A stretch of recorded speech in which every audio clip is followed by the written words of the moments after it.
जैसा मैं हर शनिवार सायंकाल आप सब लोगों से किसी न किसी विषय से चर्चा करता हूँ और वो चर्चा हमेशा सरकार की योजनाओं में किसी न किसी लाभार्थी को लेकर के की जाती है।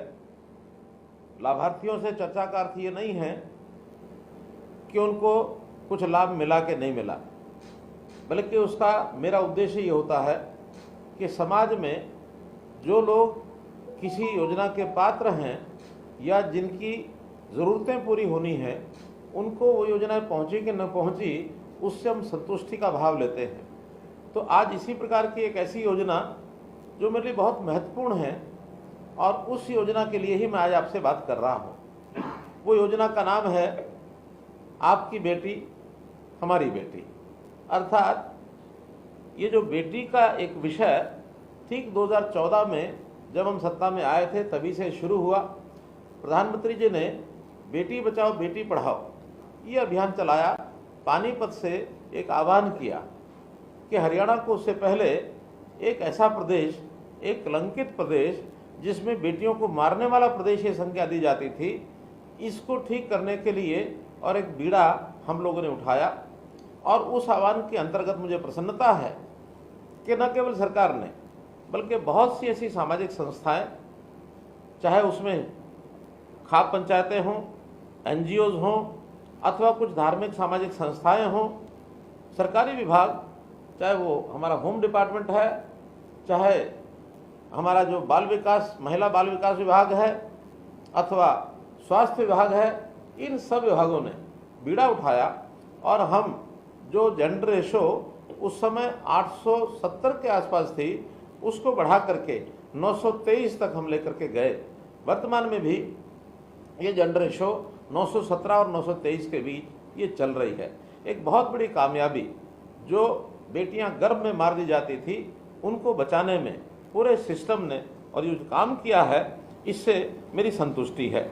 अब इसी के साथ मन में भाव पैदा होता है कि जो बेटियां जन्म लेती हैं वो किसी परिवार पर बोझ न बने, बल्कि बोझ नहीं बनती हैं। परिवार की मानसिकता ऐसी होती है कि शायद वो बेटी को बोझ मान बैठे। इसका हमने जब लोगों के सामने विषय रखा तो मुझे खुशी है कि लोगों ने स्वीकार किया कि बेटी भी हमारी वैसी ही है जैसे हमारा बेटा होता है। बेटे के जन्म पर जैसे कुआं पूजन के कार्यक्रम होते थे, थाली बजाने के कार्यक्रम होते थे, वैसे ही कार्यक्रम बेटियों के जन्म के समय भी होने लग गए। उनके जन्म पर कुआं पूजन हुआ, उनके जन्म पर छत पर चढ़ कर के लोग थाली बजाने लगे, खुशियां मनाने लगे। ये सारा विषय भी साथ साथ हुआ है। अब इन बेटियों को बचाने के बाद इनको पढ़ाना, पढ़ाने के बाद इनको आगे बढ़ाना, ये हमारा लक्ष्य था। हमने उनकी पढ़ाई के लिए भी व्यवस्थाएं की। स्कूल में, कॉलेज में उनकी कोई फीस ना लगे, ये व्यवस्था हमने बनाई। और हर 20 किलोमीटर के अंदर एक कॉलेज जिसमें हमारी बेटी बच्चियां वो पढ़ाई कर सके, ये कॉलेज हमने खोले।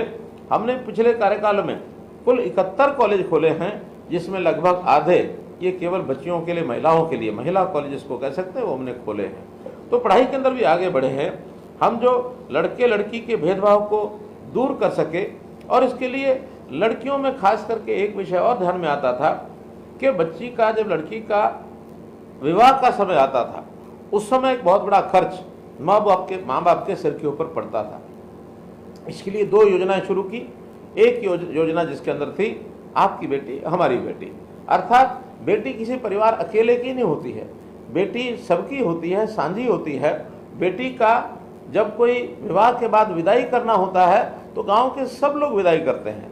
तो उन बेटियों की शादी पर गांव के लोगों का कंट्रीब्यूशन भी होता है। परिवार पर ज़्यादा वजन न पड़े, हमने बेटियों की शादी में 31,000 रुपये से लेकर के 71,000 रुपये तक की नगद राशि ये देनी शुरू की है। खास करके जो हमारे BPL परिवार हैं, SC समाज के परिवार हैं, उनको ये राशि देनी शुरू की। और बेटी के जन्म के समय ही हमने भारतीय जीवन निगम बीमा उनको कहा कि आप एक इंश्योरेंस हमारा बेटी के नाम से करिए, ताकि बेटी की शादी के समय उसको 1 लाख रुपए की सहायता हो जाए। तो हमने हर बेटी के जन्म के समय, खास करके अनुसूचित जाति की जो हमारी बेटियां थी, उनकी पहली बेटी के समय ही 21,000 रुपया और एक मुश्त दे करके उनके नाम से बीमा कराया। और जो बाकी समाज है उनके सबके दूसरे और तीसरी बेटी के समय हमने 21,000 रुपया ये सब जमा कराना शुरू किया। अर्थात अनुसूचित जाति की हर बेटी के जन्म के समय 21,000 रुपया और बाकी जो समाज है उनके दूसरी और तीसरी बेटी के जन्म के समय 21,000 रुपया ये बैंकों में जमा कराया है। अभी तक 2015 के बाद 4,30,278 लड़कियों को इस योजना का लाभ मिला है और ये राशि माता पिता की सहायता के लिए उनके जन्म के समय काम आएगी। और इस प्रकार से बेटियों को अबला न समझकर बेटी को सबला बनाने का जो काम हमने किया, उसमें उनकी पढ़ाई, उनके ज्ञान विज्ञान के अंदर उनका आगे बढ़ने का काम, खेल के मैदान में उनको आगे बढ़ाने के लिए, राजनीति हो फिर समाज सेवा हो, ऐसे महिलाओं के हर क्षेत्र के अंदर आगे बढ़ने के लिए हमने काम किया। यहाँ तक हमारी एक बेटी चंद्रयान 3 के सफल लैंडिंग की जिम्मेदारी उस बेटी को मिली और एक प्रकार से उसने हरियाणा का नाम न केवल देश में बल्कि दुनिया में वो छोड़ा है। हरियाणा की बेटियों की बहुत सी उपलब्धियां ये हमको ध्यान में आती हैं। अगर एक एक करके उनका नाम मैं लेता हूं तो प्रदेश के नाम को रोशन करने वाली हमारी पहली, जैसा मैंने पहले बताया, महिला अंतरिक्ष यात्री सुश्री कल्पना चावला, बहुत बड़ा नाम हुआ, देश और दुनिया में उसने नाम कमाया। इसी प्रकार पहली महिला पायलट प्रियंका बेनीवाल, वो भी हरियाणा से बनी। प्रथम महिला बीएसएफ में असिस्टेंट कमांडेंट सौम्या, ये भी हरियाणा से बनी। मिग 29 उड़ान भरने वाली देश की प्रथम महिला सिविलियन मेघा जैन। इसी प्रकार प्रथम महिला रोडवेज बस चालक पंकज देवी, प्रथम महिला पहलवान ओलंपिक कांस्य पदक विजेता साक्षी मलिक, प्रथम महिला पहलवान राष्ट्रमंडल खेलों में स्वर्ण पदक विजेता गीता फोगाट, प्रथम महिला ओलंपिक रजत पदक विजेता दीपा मलिक, प्रथम महिला एवरेस्ट पर्वतारोही बहन संतोष यादव, प्रथम महिला वर्ल्ड रेसलिंग एंटरटेनमेंट यानी WWE रेसलर कविता दलाल, प्रथम महिला अर्जुन पुरस्कार विजेता गीतिका जाखड़, प्रथम महिला भीम पुरस्कार विजेता सुनीता शर्मा और प्रथम महिला मिस वर्ल्ड खिताब विजेता मानुषी छिल्लर। ये हरियाणा की इन बेटियों ने अपनी प्रतिभा और मेहनत के कारण से न केवल अपना परिवार, प्रदेश और देश का नाम दुनिया में ऊंचा किया है। मैं ऐसी सब बेटियों के इस प्रकार के कृतित्व के लिए उनको सबको बहुत बहुत बधाई और शुभकामना देता हूँ। भाइयों बहनों, हमने प्रधानमंत्री जी ने भी जैसा सुकन्या समृद्धि योजना, ये योजना चलाई है, इस योजना के अंतर्गत भी बेटी अपने बैंक खाते में 10 वर्ष की आयु के बाद बालिकाओं का खाता डाकखाना में खुलवा सकते हैं। प्रति वर्ष 250 रुपए से लेकर 1.5 लाख रुपए तक की राशि वो जमा करा सकते हैं। इस राशि पर 8% चक्रवृद्धि ब्याज उनके खाते में उनको मिलता है। साथ ही इस राशि को धारा 80C के अंतर्गत आयकर से भी और मुक्त किया गया है। ये राशि बेटी के बड़े होने पर उसके किसी भी कामकाज में मददगार हो सकती है। हमने बेटी के विवाह के समय ये जो योजनाएं पहले बताई हैं वो सब हमने लागू की हैं। यही नहीं, बेटियों को आगे बढ़ाने के लिए समय समय पर उनकी जो पढ़ाई की फीस है वो भी हमने माफ़ की है। ITI में पढ़ते समय लड़कियों को प्रति माह वजीफा ये भी दिया जाता है और बेटियों के 150 किलोमीटर दूरी तक रोडवेज की बसों में मुफ्त यात्रा ये सुविधा भी दी गई है। 211 विशेष महिला बसें पढ़ाई में जाने के लिए छापसू योजना में छात्रा परिवहन सुरक्षा इस योजना में भी हम चला रहे हैं। हम BPL परिवारों की किशोरी और महिलाओं को मुफ्त में सैनिटरी पैड उपलब्ध करवाने के लिए महिला किशोरी सम्मान योजना ये भी हमने उसमें लागू किया है।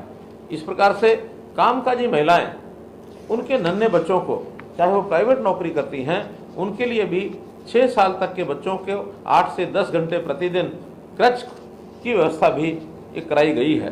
तो इस प्रकार से प्रदेश के अंदर बेटियों का सम्मान बढ़े, बेटी हमारी बेटों से पीछे नहीं है, इस प्रकार की योजना में हरियाणा जो है अपना स्थान बनाया है।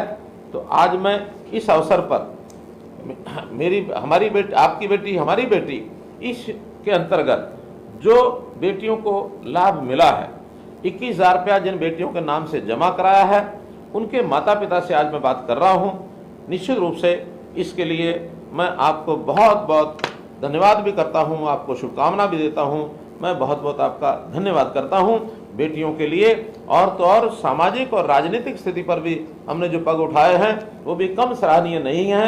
हमने बेटियों की भागीदारी पंचायती राज में 50% की है और इस 50% के कारण से राजनीति में हमारी बेटियां बहुत आगे आई हैं और इस कारण से पढ़ी लिखी होने के नाते से और बेटियों की संख्या इस भागीदारी को कहीं और उन्होंने आगे बढ़ाया है। तो मैं हमारी बेटियां, हमारी माताएं बहनें, उनके लिए अपनी ओर से बहुत बहुत शुभकामना करते हुए अपनी बात को यहीं समाप्त करता हूं। बहुत बहुत धन्यवाद।